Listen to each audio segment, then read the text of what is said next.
Obi a begin here. Mr. I don't fear anyone. Ah. I show you. Good. Mom, tell me that.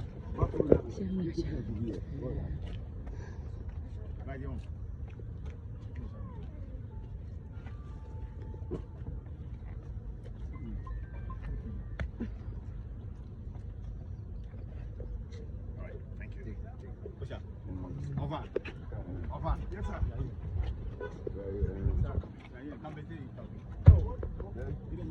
Engage our citizens. No anti-corruption architecture can succeed without active citizen engagement. Civil society organizations, investigative journalists, and ordinary citizens will be the partners in this fight. The Right to Information Act has empowered citizens to demand transparency, but we must do more to educate all of us about our rights and provide accessible channels for reporting corruption. And youth engagement, where are the youth? Are they here? Your voices are too low. I'm happy to see you here. Your engagement is particularly crucial. Young Africans represent our continent's greatest asset. You are the asset.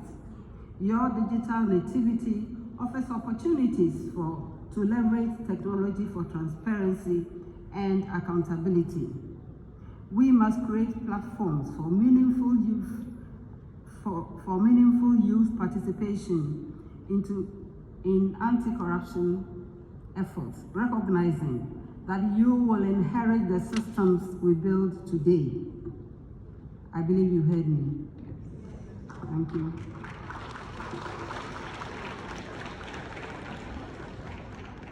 The economic case for fighting corruption has never been clearer, as Africa requires an estimated $2.8 trillion in financing to meet climate adaptation needs. Every dollar lost to corruption represents a missed opportunity. Ghana's economic recovery and long-term prosperity depend on our ability to demonstrate that we are reliable stewards of public resources. International investors, development partners, and our own citizens need the confidence that their contributions will be used effectively and transparently. So, looking ahead, as we revitalize our anti-corruption architecture, Ghana has the opportunity to reclaim its position as a continental leader in accountability reforms. Our early participation in the AUABC review process, combined with our democratic traditions, vibrant civil society, and institutional foundations, provides a strong platform for this leadership. However, leadership requires not just intentions, but measurable results. Distinguished ladies and gentlemen, allow me to conclude.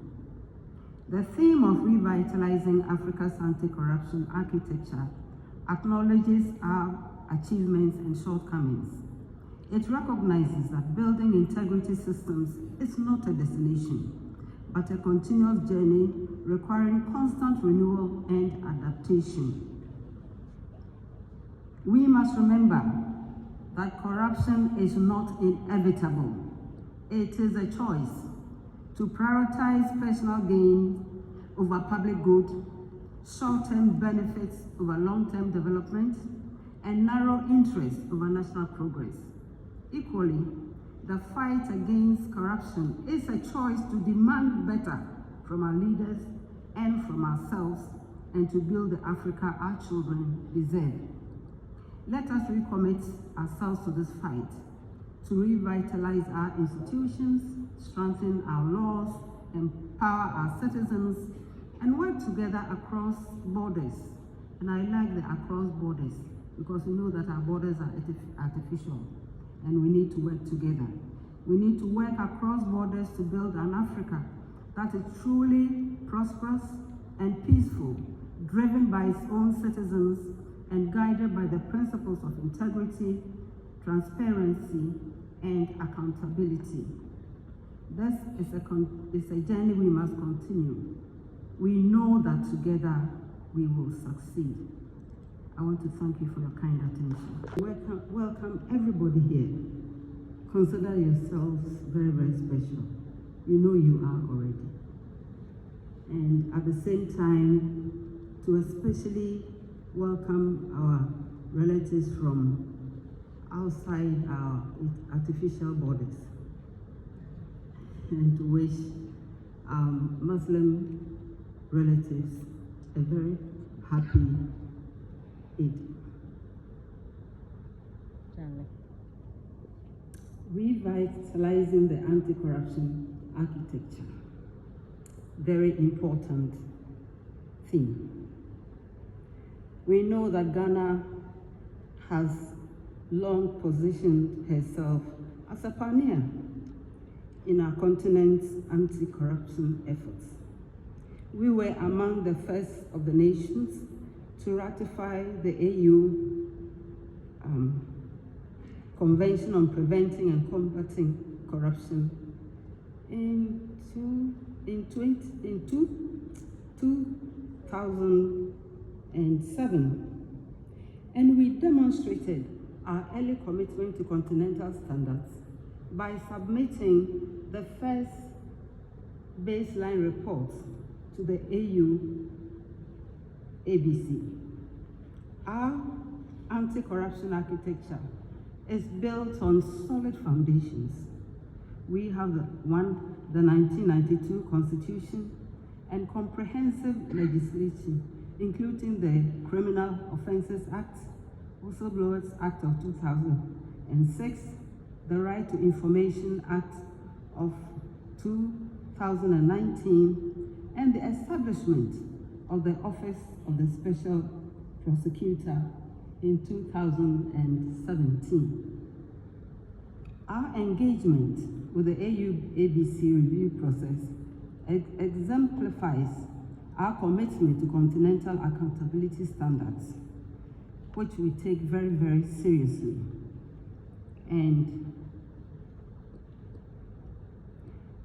And our commitment to this inclusive approach is evident in our support for investigative journalism, civil society advocacy, and the creation of platforms for citizen engagement in anti-corruption efforts. We need to confront the hard truths. However, despite our strong institutional framework, Ghana's performance on key corruption indicators has stagnated and in some cases declined. This is according to the data from the 2024 Corruption Perception Index, the Ibrahim Index of African Governance, and our own 2022 Ghana Statistical Service Corruption Report, which revealed that nearly 5 billion Ghana cedis was lost to bribery alone in 1 year. This cannot be funny. The IMF's assessment that our control of corruption has deteriorated over the last decade, despite outperforming many sub-Saharan peers in other governance aspects, underscores the urgency of our revitalization efforts. And this is where leadership comes in. Let us consider the commitment of the Mahama administration. His Excellency President John Dramani Mahama has demonstrated his commitment to revitalizing Ghana's anti-corruption architecture. Operation Recover or Loot, or ORA, is an effort to send a clear message that corruption will not be tolerated. The launch of a comprehensive code of conduct for all presidential appointees establishes clear ethical standards from the highest levels of government. His commitment to reviewing the 1992 Constitution to make it fit for purpose to meet our current governance challenges is yet another demonstration of the President's commitment to fight against corruption. The appointment of a presidential advisor on the National Anti-Corruption Program, the first of its kind since 1992, represents a strategic approach to coordinating our efforts. This office has identified 5 key areas that will anchor our revitalization efforts, including cooperating between anti-corruption agencies, partnerships with the state interests and government authority to ensure integrity, provide assurance of domestic and international communities, proposing legislative and policy reforms, and supporting the Attorney General's office in receiving and processing corruption complaints. So what is the path forward? Revitalizing Ghana's anti-corruption architecture requires bold actions across multiple fronts. We must legislate and revitalize unexplained wealth orders, extending the application to both public officials and private citizens, while anchoring the principle of reverse burden of proof in our Constitution. The revised conduct of public officers bill will onboard the views of CSOs, anti-corruption institutions, the media, academia, the international community, and all relevant stakeholders to ensure that this bill stands the test of time. The bill will be open to a comprehensive engagement by all stakeholders, and its content and passage will once again demonstrate our commitment to accountability and the fight against corruption. Definitely, we talked about the asset declaration, and I agree with the major points you have made. We must ensure also that we have sustainable financing for anti-corruption institutions to reduce their influence and also to enhance their independence. The financing of political parties and national elections must be regulated through comprehensive legislation that addresses both internal party leadership selection and national campaign funding. Over 2 decades of progress under the African Union Convention on Preventing and Combating Corruption, with the theme, Revitalizing the Anti-Corruption Architecture in Africa, Ghana's Accountability Journey.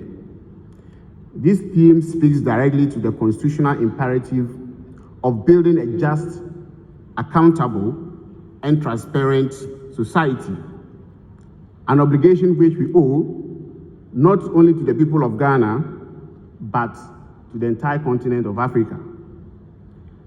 The rule of law must be more than a declaration. It must find expression in the daily conduct of public institutions and in the moral compass of those who lead these institutions.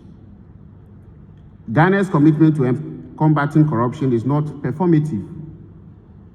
It is actual and it is real. It is rooted in the foundations of the Republic itself, the Fourth Republic. Probity and accountability are some of the core principles of our Constitution. The rule of law, indeed, must have effect.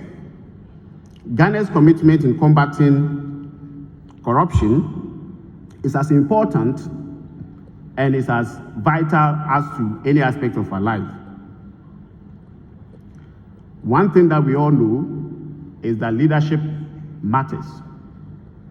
And so every day we know that the courage of the institution should be reflected in the courage of the leader. Above all, the question must be asked, how courageous is the leader of the institutions? And then comes in public trust. So every morning we ask ourselves, do we have the trust of the public in what we do? This gathering is not merely ceremonial. It is a space for robust reflection and institutional renewal. It is an opportunity to hold a mirror to ourselves and ask the hard questions, the questions that will transform the people we lead. As Ghana re-examines its own accountability journey, we stand ready to learn, to share, and to act. My boss and I, that is the Attorney General, reflect the President's confidence in the ideas and recommendation and partnership that emerged from this conference. We count on your criticisms, we count on your advice, and we count on your courage that by the end of this conference, Ghana would have a positive outlook than before. This mandate is largely in the context of conviction-based proceedings, though the OSP is mandated to exercise limited aspects of civil asset recovery under its declaration of property and income regime. Therefore, Your Excellency, the principle of lifestyle audit non-conviction-based asset recovery should be stamped in the Constitution to encompass public officers, politically exposed persons, and persons in the private sector suspected of having engaged or engaging in corruption and corruption-related activities, on the reckoning that the person must have legitimate sources of income sufficient to justify the interest in any property that that person holds. Therefore, where a person's resources far outstrip his legitimate income, the unexplained portion should be liable to confiscation. This will be a critical tool also to detect fraud and undeclared income for tax purposes. Thus, conviction after criminal proceedings should not be a condition precedent for asset recovery purposes. That is, proceedings on an application for a confiscation order or a restraint order should be civil and not criminal. Then again, the rules of evidence applicable to civil proceedings should apply to confiscation and restraint proceedings, and confiscation orders should have the effect of a judgment of the High Court appealable to the Court of Appeal. In relation to this, there should also be a reverse onus clause of a presumption of corruption tied to lifestyle audit. That is to say, in all proceedings, civil and criminal, there should be a presumption of corruption. One, where a person, whether in public or private life, is in possession of property or resources for which he cannot satisfactorily account for, or pecuniary resources and property disproportionate to his known legitimate sources of income, should be deemed to have been obtained or received through corrupt means. And two, a gift to a public officer by a person who has or seeks to have any dealings with a government or public agency should be deemed to have been given and received corruptly as an inducement or reward. Further, there should be a more robust and effective asset declaration mechanism in respect of public officers and persons undergoing lifestyle audit to close the loop on the amassing of illicit wealth and to enhance accountability. We should move beyond mere repositories to a system of verification and tracing undeclared assets. However, and I'm coming to disappoint some of you, I do not, and I will not add my voice to calls for the publication of assets for public scrutiny. In our experience, it would be unhelpful and would merely subject public officers to inordinate public curiosity and the specter of the real likelihood of reprisals against the assets. In my estimation, a publication of who has declared or has not declared his assets in the context of a workable asset verification and tracing model would be sufficient to assure the integrity of the assets declaration system. On another score, I dare say, corruption begins where values collapse. That is why integrity must be designed into our educational system, from the basic level through to the tertiary level. And I'm looking at students. A student who regards a corrupt businessman as his or her role model would invariably emulate him without remorse. Do not do so.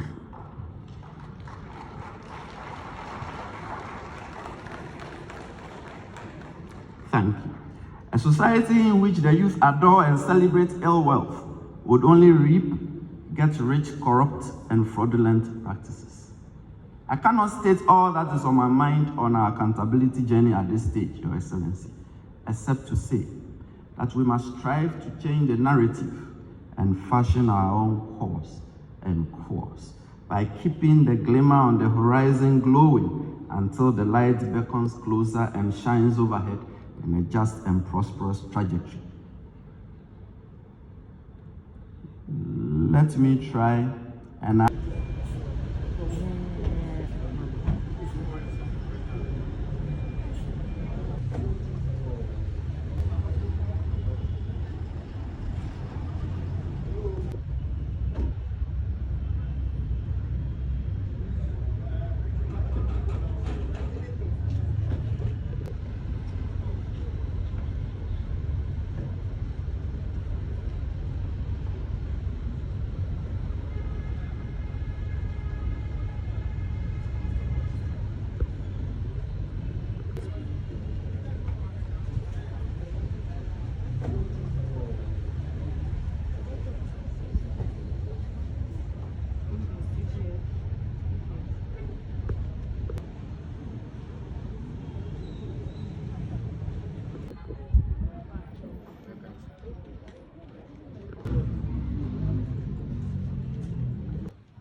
Vice President of the Republic of Ghana,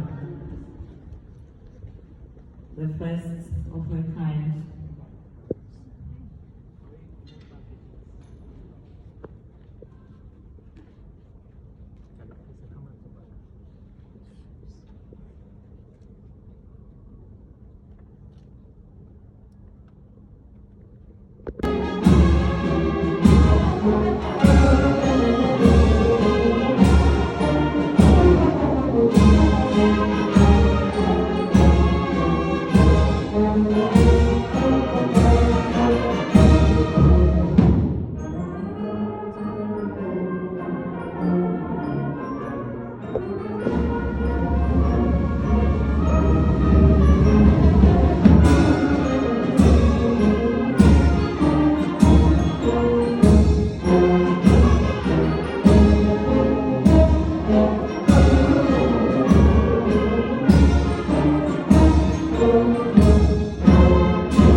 Thank you.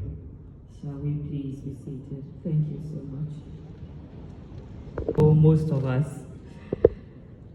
a very good morning to you, Your Excellency, chiefs, queen mothers, ministers. Let me pass on my Attorney General's voice to welcome all of you once again to Accra. Thankfully, the weekend has just started. Those of you who are on a visit, tonight, I believe you will see the best of Accra. You are most welcome. Thank you very much.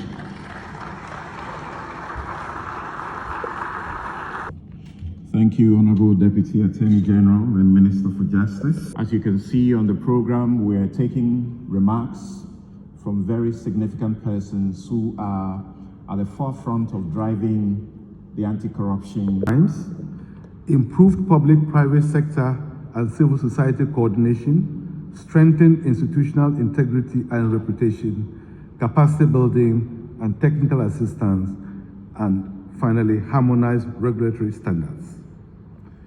Your Excellencies, as I bring my brief remarks to an end, this AU Advisory Board mission in Ghana is a key reminder of the importance of international coordination, collaboration, and cooperation in the fight against corruption.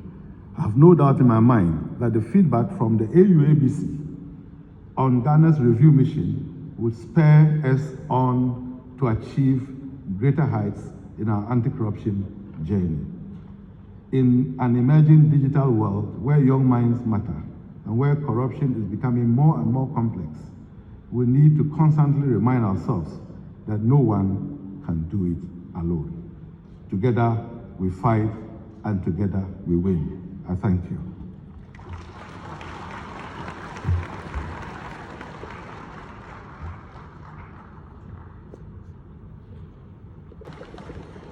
He's just coming from only recently leading a process to the final evaluation report of the National Anti-Corruption Action Plan, NACAP 2015 to 2024.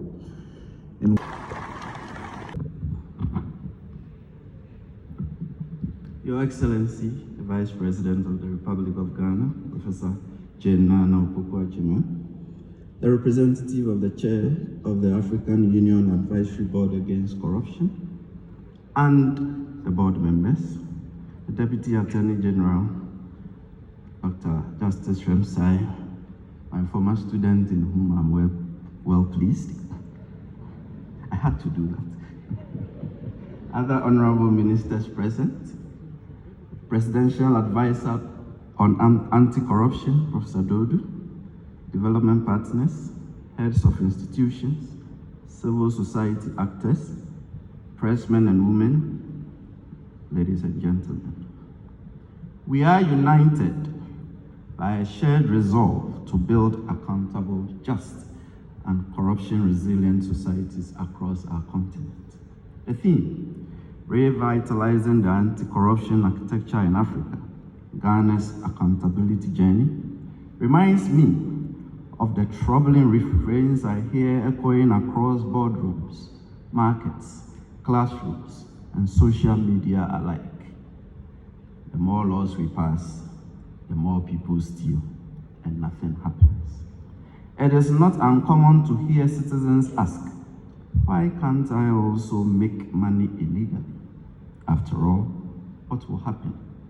On the streets, the sentiment is sharper.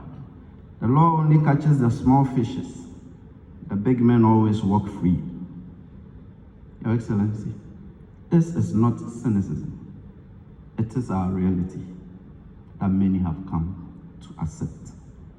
If you glance through Ghana's political and legal history, you will know that this is not a new phenomenon. It is a cycle repeating itself with disappointing consistency.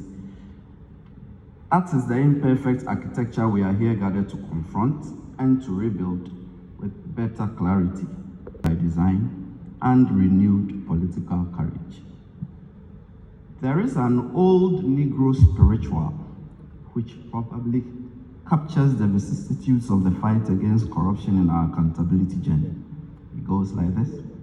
Sometimes it's up, sometimes it's down, sometimes it's down to the ground.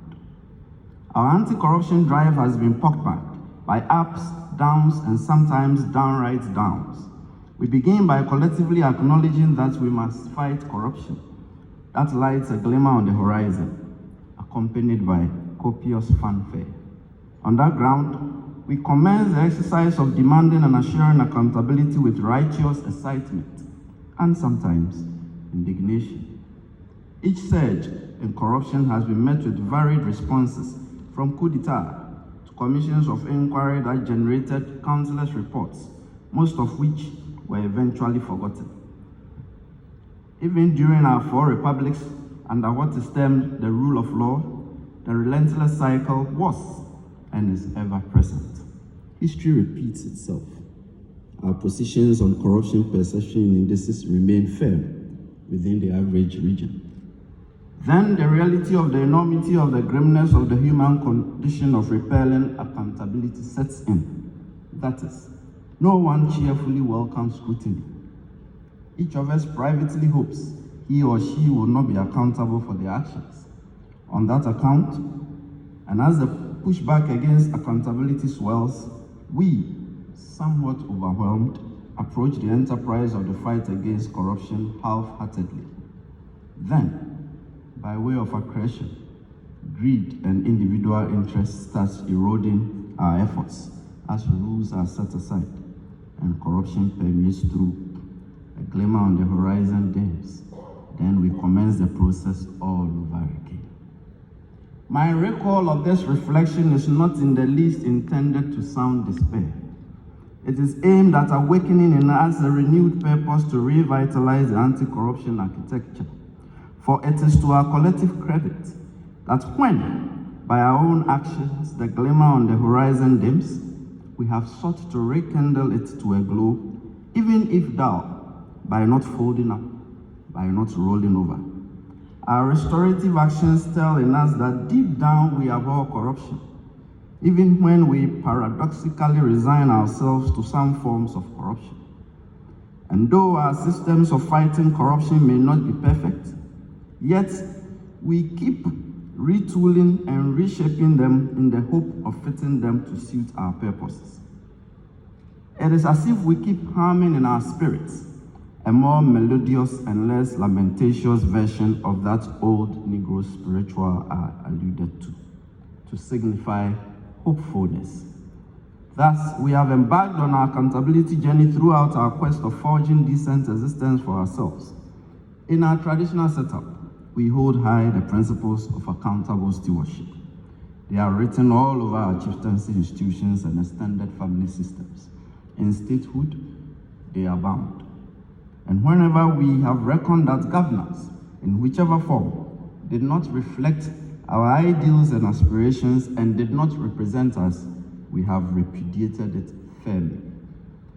And it was surely on the back of our very essence of assuring a just and fair society grounded in accountability that fortified our forebears in the 1890s to firmly reject the Crown Lands Bill of 1894-1897, which had the shrouded effect of reducing our lands into possessions of the English Crown.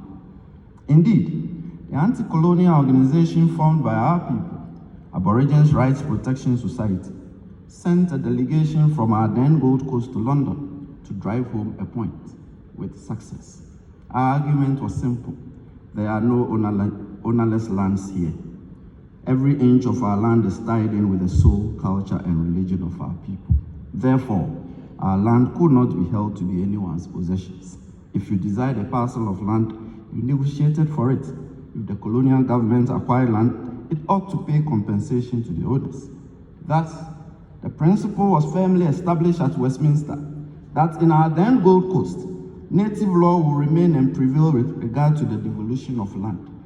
Upon this fight and push, we saved ourselves the calamity that befell some of our African brethren, whereby their ancestral and heritage lands were ceded off to colonialists and foreigners.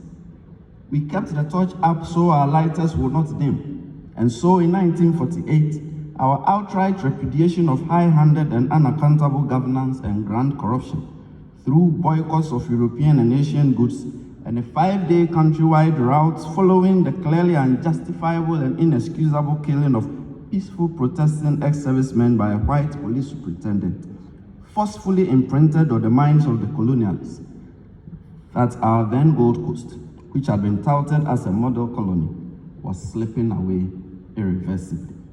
The Watson Commission, which inquired into the 1948 occurrences in our then Gold Coast, observed that we are convinced that there's a widespread and rapidly growing feeling among the people that they are being governed without their consent and in a manner which makes them feel that the government is not their own. Unless prompt and bold action is taken, the present system of government cannot continue. The Gold Coast had slipped away. We heralded our independence from colonial rule. We are set on our fourth republic now, and may this be our last. The Republican periods have been dot-marked by 5 successful military coups d'etat. It may well be that the fight against corruption has been a popular go-to rubric, either to get one elected or to enable one to seize power. as our history has shown. And though our efforts seem like disappearing acts, we have ever so much sought to make things work, and the refrain of the fight against corruption has underlined every government that has governed us. Indeed, the last 4 election cycles were battled out on the fight against corruption. And so, Your Excellency, it came to pass that we constituted about 50 corruption-related commissions of inquiry to stamp our opprobrium against corruption. Permit me to tell in quotes from the conclusions of some of these inquiries. The Cowgirl Commission, which investigated corruption in respect of the cocoa purchasing company, remarked in its report in 1959 that, quote, there are disturbing indications of corruption among some public officers. This was in 59, unquote. Then came the Ending Commission report in 1970 in respect of an inquiry into bribery and corruption in Ghana, and it opined, quote, bribery and corruption are widespread in Ghanaian society, manifesting in various forms such as kickbacks, under-the-table payments, and other illicit financial transactions aimed at influencing decisions or securing favors, unquote. This was in 1970. Then the military adventurers also jumped on the train and refrained. They all sought to justify their forceful takeover of government by pointing to corruption in the administration they wrestled power from. Here, General Ankara, one of the main architects of the overthrow of Nkrumah in 1966, he said, we have been called upon to rescue the nation from the tyranny and corrupt practices of the past administration, unquote. A few days later, the National Liberation Council stated on the radio, quote, we want to establish a government based on honesty, transparency, and integrity, values which had been eroded by Nkrumah's corrupt one-party dictatorship. This was in 1966. Then on 13 January 1972, when the champion overthrew the Buzia regime, he addressed us that, quote, there is a growing gap between the rulers and the ruled, fueled by greed, favoritism, and corruption. This was 72. Then General Ekufu, who staged the palace coup a few weeks after I was born, in 1978, by sacking a champion, declared that, quote, there is a deliberate and cynical disregard for accountability in the use of public resources by some officials, unquote. This was in 1978. And military adventure on New Year's Eve 1981. Rawlins, upon overthrowing the Liman government, lamented, during the Liman administration, serious allegations of corruption against top functionaries and party intrigue, even in parliament, became a matter of idle gossip. Among the big men, it was even possible to arrive at settlements, sometimes judicially sanctioned, of these affairs. The wealth of the nation was merely the playground of its leaders, unquote. This was in March 1982. Then we adopted our present constitution into force in 1993, in which we proudly declared the principle of probity and accountability built on a complex system of checks and balances. On the international scene, we ratified the United Nations Convention Against Corruption, ANCAC, on 24 June 2007, and the African Union Convention on Preventing and Combating Corruption around the same time. Under the Constitution, we established the Commission on Human Rights and Administrative Justice, SHRAJ, and tried to clothe it with anti-corruption mandates under Article 218E of the Constitution. We then created a Serious Fraud Office, which we rechristened the Economic and Organized Crime Office, YOCO, to tackle economic crimes with a sidewind criminal anti-corruption mandate. 20 years after running this model, it became clear that the SHRAJ anti-corruption model was impractical and it was not working. This is because SHRAJ's real intended purpose, as the National Human Rights Commission and the Ombudsman, rendered it unsuitable to fight corruption in the real sense, and the Article 218E mandate was clearly a stopgap measure for a much more robust and concrete future anti-corruption regime. Further, it saddled SHRAJ with dilapidating inundation, as it lacked any real power in the anti-corruption space, as its mandate does not involve any sanctions. This is because it is required merely to circuitously forward the outcome of its anti-corruption investigations to the Attorney General and the Auditor General. The YOCO setup was also not optimal.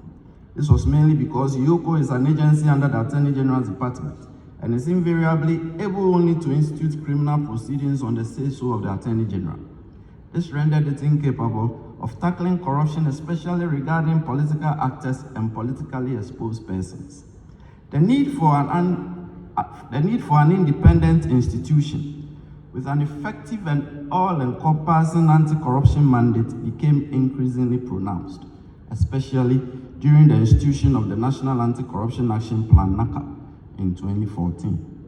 The underlying philosophy of the NACAP is the recommendation of the establishment of an independent prosecution authority to effectively tackle corruption. The thinking was that the Attorney General, being a member of Cabinet and the chief legal advisor to the government, is not well suited to investigate and prosecute members of a government to which he belonged. There is still immense force in this. This was the chief consideration that informed the passage of the Office of the Special Prosecutor Act 2017, Act 959, which established the Office of the Special Prosecutor in 2018 as a flagship anti-corruption institution of the Republic with a unique fourfold mandate of investigating corruption and corruption-related cases, prosecuting suspected offenders, recovering and managing assets, and taking steps to prevent corruption. Intended as fulfillment of a campaign promise during the 2016 presidential election process, the OSP is actually the satisfaction of Ghana's treaty obligations under Articles 6 and 36 of ANCAC that require state parties to establish independent specialized authorities to combat corruption through law enforcement, and Article 5.3 of the African Union Convention. Its outlook is also intended as founded on the Jakarta Statement on Principles for Anti-Corruption Agencies pronounced in November 2012 by parties to ANCAC. Your Excellency, the OSP model represents our best bet in tackling corruption, and upon this architecture, it is a unique and never-before-seen remedy designed as a cure of the inadequacies of the traditional methods we had previously adopted, which are characterized by the lack of real legal and enforcement powers and independence of action, as the model retains total control over the initiation of the conduct of investigations and the institution of criminal proceedings. Then again, the model affords political neutrality and non-selectiveness in the fight against corruption. For the first time in our history, the OSP model forcefully carries the fight against corruption not only in the province of public officers and public life, but also among politically exposed persons and persons in the private sector. The model is not without its shortcomings, as is suffered by every human construct. Yet we have a golden opportunity to, once again, retool and reshape it to fit our purposes during the current exercise of constitutional review. On this score, it must be borne in mind that the fight against corruption is multifaceted. First, the law always appears to be a step behind criminal innovation, and as technological advancement ushers in marvels hitherto unknown, perpetrators of corruption devise sophisticated ways adapted to avoid detection. Second, truth is always the first casualty in any criminal inquiry. Those who engage in grand corruption are wealthy. They possess the means and wherewithal to mount formidable campaigns of misinformation and truth distortion. They also pose a real and present danger to anti-corruption officials through intimidation, open threats, and actual harm, even to the point of killing. After all, I would like to say, wealth equals protection, and power is immunity from scrutiny. Third, corrupt activities are the most difficult to prove, as they are carried out in stealth, and the state of mind accompanying such acts are often well-tied, shrouded, and unregulated by clear criminal constructs. Fourth, corruption prevention is preferable to after-the-fact models of fighting corruption. It is more productive and cost-effective. Better to prevent the outbreak of a stitch than to seek to sow it after it ensues. These pragmatic considerations should guide our plans on this architecture. The focus should be on a system which will stand the test of time, Your Excellency. With this in mind, that while no anti-corruption system is fail-safe, ours should be reasonably able to withstand attack. On this reckoning, we should highlight lifestyle audit non-conviction-based asset recovery. Global anti-corruption best practices indicate that broad-based lifestyle audit, non-conviction-based asset recovery, presents the fairest and optimal method of frontally addressing corruption and unexplained wealth in both public and private contexts, though it is not without controversy. However, it is gratifying to note the receptiveness of our jurisprudence of lifestyle audits under Article 2864 of the Constitution. However, it is strictly limited in scope and outlook, as it only applies to certain public offices and only in respect of the asset declaration regime. Then again, there is no prescribed sanction beyond the declaration that property or assets acquired after the initial declaration of assets and which are not reasonably attributable to reasonable sources will be deemed to have been acquired in contravention of the Constitution. Further, this problem is exacerbated by the fact that our criminal anti-corruption provisions in the Criminal Offences Act 1960, Act 29, and other enactments look primarily to public officers. Private persons are only implicated if they corrupt or seek to corrupt public officers. Otherwise, private persons are not within the purview of our traditional anti-corruption fight. It is for the above and other considerations that the advent of the OSP regime took the fight against corruption beyond our traditional arena of public life and situated the fight squarely among public officers, politically exposed persons, and persons in the private sector, as reflected in the long title of the Act and copious sections under the Act in the specific context of asset recovery. That is the third mandate of the OSP, which is to recover and manage the proceeds of corruption and corruption-related offenses in relation to public officers, politically exposed persons, as well as persons in the private sector. To the old Negro spiritual I alluded to when I began. Remember, I said it goes, sometimes it's up, sometimes it's down, sometimes it's down to the ground. I want to re-sing it. Sometimes it's up, sometimes it's down, and even when it's down, we shall keep the lights up. Thank you.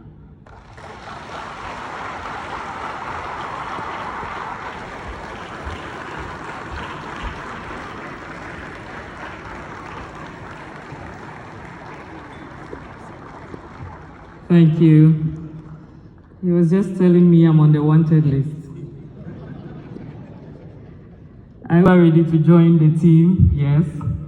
Oliver, are you joining my team or no more arrests? My Honorable Regional Minister is also here. He's my #1 lawyer. Honorable Charles Luanga Pozuin, please give us a wave. Man with a proven track record of principled leadership, public integrity, and unwavering commitment to national development. In an era where trust in public institutions has gotten very shaky, her presence here today affirms that the fight against corruption is not just a bureaucratic duty, it is a leadership and government priority. Her Excellency, and I like to call her the First, has been a firm advocate for accountability, transparency, and institutional reform, and continues to inspire future generations anchored on integrity and justice. Ladies and gentlemen, please rise and join me in warmly welcoming Her Excellency, the first woman Vice President of the Republic of Ghana, to deliver her remarks.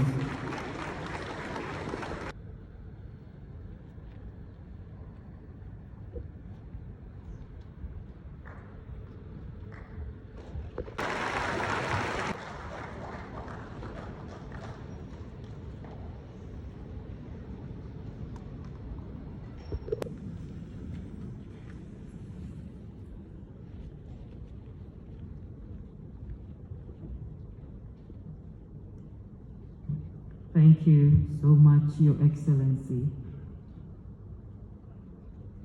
So much discipline and integrity I wonder why we didn't get a woman vice president earlier than this. In fact, a woman president. Why has it taken so long? That should be one of our biggest targets going forward. Thank you, Your Excellency. Thank you.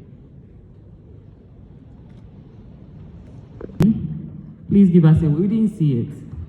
Thank you.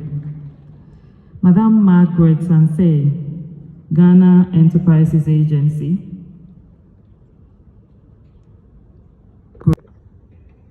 AUABC team, please get ready.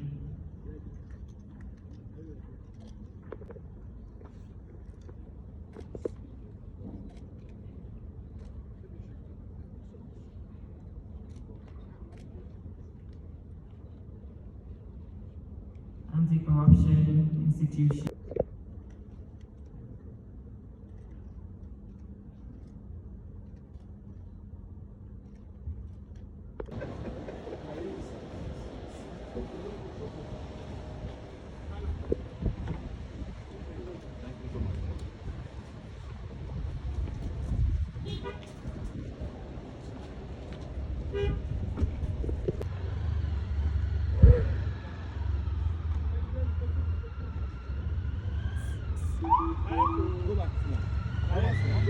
Come back.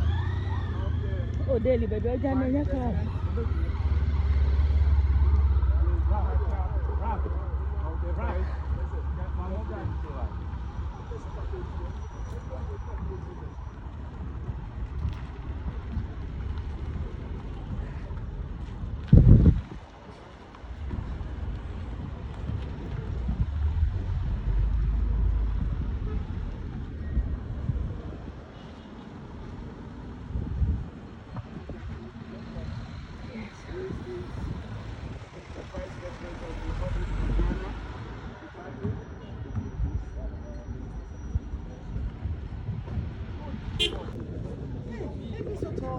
I just looked down and realized that.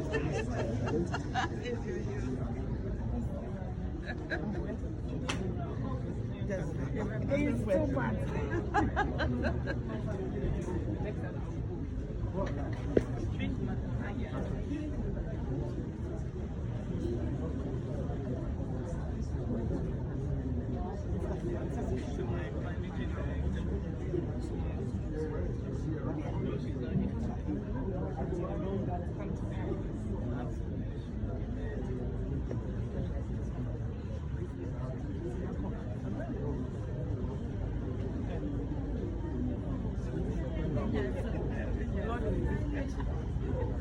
Please mute all the conversations, I think. That's all I'll ask. My silence, everything is okay. How are you guys?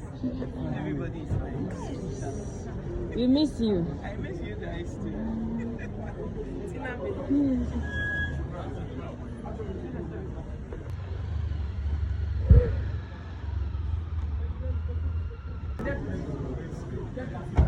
Ma'am, or Eric, please. Eric, please come. There you go.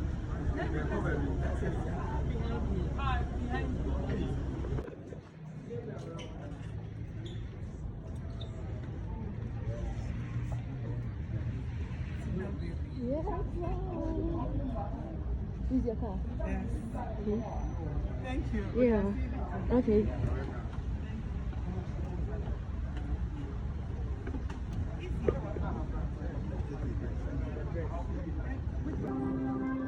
Vice President of the Republic of Ghana, the first of her kind